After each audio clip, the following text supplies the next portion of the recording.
project is located in southwestern Illinois.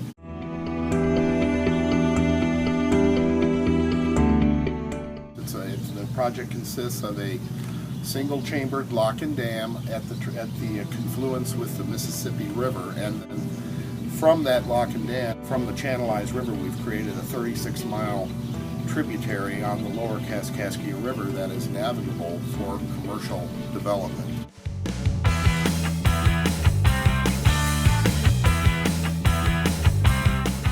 The public has clamored to the waterway since its beginnings in the mid-1970s for recreational boating and fishing and a number of other activities.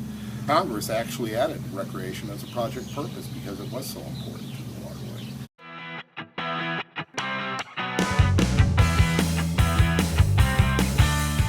And Congress also added environmental stewardship as a project purpose to the navigation project as well, because it's such an environmental gem. It's a massive green belt with an excellent habitat, both aquatic and terrestrial.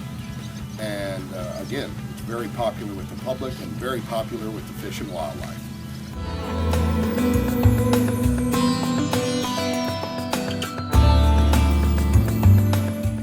Well, over the last several years, we've done probably about between 700 to 750,000 tons of freight on average that passes either going upstream or downstream through the lock.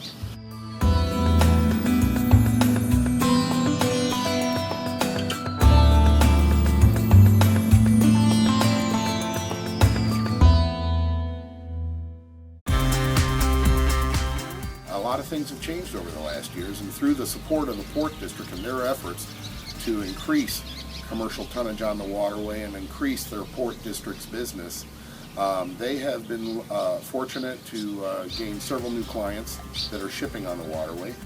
Prairie State's Energy Campus, they are going to be shipping all of their rock, the limestone they need for their scrubber system, which is an environmental pollution control system for the Prairie State's Energy Campus. It will probably increase the tonnage of this waterway in terms of use by about another 1 million tons a year on average. So also the Port District has signed a number of other agreements for scrap metal shipping.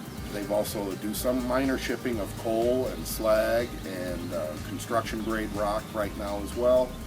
And then, of course, agricultural products is a big one. We ship at least between 650 and 700,000 tons of agricultural products from this waterway to going down to New Orleans and then to foreign markets right now.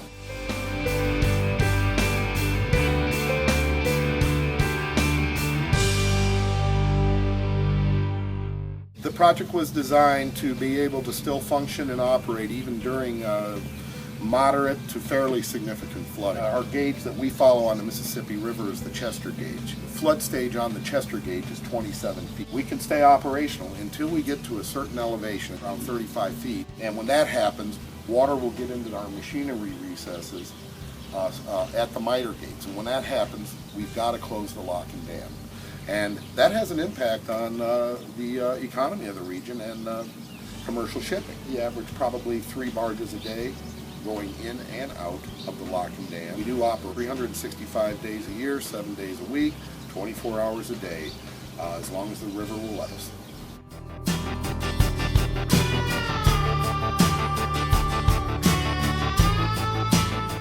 Our job is to keep this lock functioning, whatever that takes. The budget that's scheduled for next year, it's going to be a real challenge because we are taking a significant budget cut from what we consider our base budget required to continue to do the maintenance we need to keep this lock and dam and waterway functioning.